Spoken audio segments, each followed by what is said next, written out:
عطشان قوي عشان كده.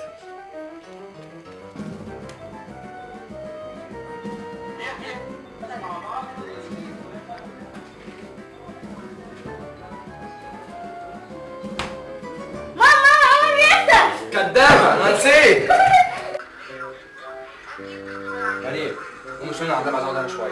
انت مش بوظت بتاعك؟ خلاص بقى اسكت.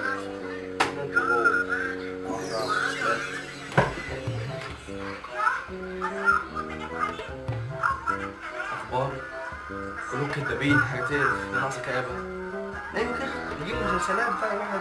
انا كنت كاتب في الكراسة هنا المواعيد كلها مش عارف راح فين. شكلها بقى قطعها.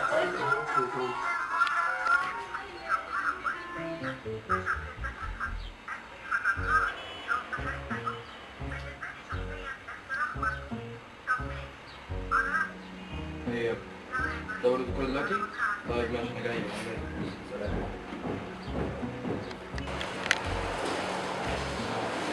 الو. ايوه يا ابني. ايه؟ بقت بعد الفطار؟ ما انا قلت لك ده انت عيل غبي. استغفر الله. اللهم اني صايم. انا طالع بقى.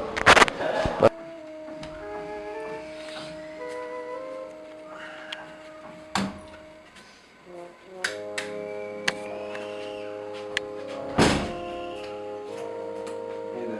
الساعة لسه واحدة. مريم عايز ايه؟ اصحيني على الفطار بقى ها؟ ماشي.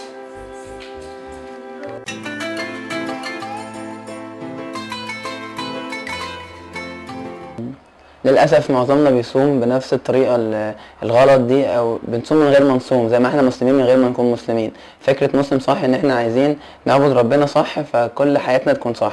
النهاردة أول يوم رمضان، فاحنا يعني مضطرين كده نبتدي بالصيام عشان الصيام ده فرض كلنا هنلتزم بيه. بس الفكرة معانا إن احنا عايزين نساعد بعض إن احنا نصوم صح. ما ينفعش حد يكون بيصوم مثلا وهو مش فاهم هدف الصيام ايه. ربنا لما كتب علينا الصيام كان آخر الآيات كان مكتوب لعلكم تتقون، ما قالش لعلكم تجوعون، لعلكم تعطشون. فاحنا للاسف بنصوم عشان نجوع ونعطش بس، مش بنصوم عشان نتقي ربنا. انما الهدف من الصيام التقوى، مش موضوع انت برضه تحس بالفقراء والغلابه الكلام كنا بنحفظوه واحنا صغيرين ده وخلاص. ربنا بيربينا ان احنا نسيب حاجه حلال اللي هي الاكل والشرب عشان نعرف ان احنا عندنا قدره كافيه ان احنا نسيب اي حاجه حرام. اي حد طول الوقت بيبقى حاجه فتناه او حاجه يعني معصيه بيعملها مش عارف يسيبها، يجي في رمضان انا بسيب الحاجه الحلال اللي هي الاكل والشرب، اكيد انا اقدر اسيب الحاجه الحرام.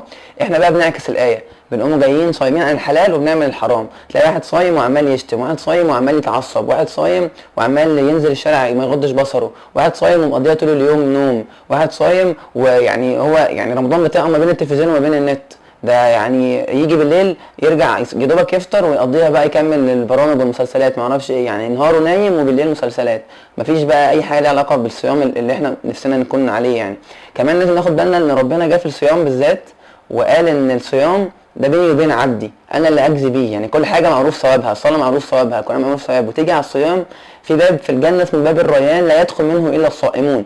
اي صائمون بقى؟ الناس اللي احنا الصيام بتاعنا ده اكيد لا طبعا، الصيام الصح. يبقى احنا لازم نعود نفسنا على الصيام في رمضان وبعد رمضان كمان. ازاي؟ ان انا هبقى مفطر عن الطعام والشراب بس انا صايم من جوايا عن المعاصي والذنوب. يعني في رمضان انا طول الايام بتربى ان انا اسيب التلفزيون واسيب اي حاجه تفتني واسيب السجاير واسيب الشتيمه واغض بصري، واكون طول الوقت معلق نفسي بربنا، طول الوقت انا عايش مع ربنا. فيجي بعد رمضان عادي بقى الاكل والشرب حلال بالنسبه لي، بس خلاص كل الحاجات الحرام انا اتعودت ان انا اسيبها. مش يحصل العكس، انا اجي مجرد ما خلاص رمضان خلاص قام جاي الحمد لله يلا يعني انا كده خرجت بره الجو الرمضاني ده، ارجع تاني لكل حاجه غلط. اللي ربنا طالبه مننا العكس. الصحابه كانوا يقعدوا 6 شهور في السنه يقول اللهم بلغنا رمضان، و6 شهور اللهم تقبل منا اعمال رمضان. مش احنا لما نصدق العيد يجي كده خلاص يعني الحمد لله الاسر اتفك. ده اسر الشياطين، يعني رمضان ده بيتاثر فيه الشياطين، بيتكتف فيه الشياطين. لو احنا بقى تخيلنا رمضان ان احنا بنتكتف فيه فلما نخرج منه كده اتحررنا، يبقى احنا كده بنبقى شبه الشياطين. فيا ريت يعني نبتدي بقى من دلوقتي حالا نقرر التلفزيون ابعد عنه، اي حاجه مع غلط بعملها حاول ما اعملهاش طول النهار. يعني ما بين مصحفي، ما بين البرامج الدينيه دي جميله جدا ممكن اقعد استفيد بيها، ما بين ان انا بساعد امي في البيت، ما بين ان انا بعمل حاجات خير مش اقضيها نوم وخلاص. انا في رمضان عندي فرصه كبيره قوي ان انا اقرب لربنا وان انا اكسر كل الحواجز اللي كانت بعداني عنه قبل كده. لو انا جيت في رمضان لقيت نفسي قبل ما ادخل رمضان يبقى انا كده عندي مشكله من جوايا لازم ابدا اعالجها. رمضان هو هيكون البوابة اللي انا بفتحها او برسمها عشان ادخل بيها للجنة. فدلوقتي حالا كلنا بقى نشوف نحاسب نفسنا، انا عدى عليا يوم من رمضان اهو كان شكلي فيه عامل ازاي، وكل حاجة الاقيها محتاجة تتغير ابدا اغيرها.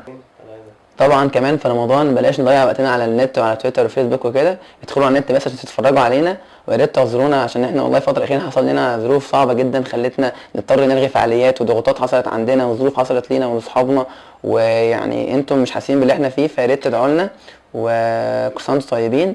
ويا ريت دعانا في رمضان يكون دايما اللهم كما بلغتنا رمضان فوفقنا فيه الى طاعتك، ولا تخرجنا من رمضان الا وقد غفرت لنا واكتبتنا من اهل الجنه. السلام عليكم.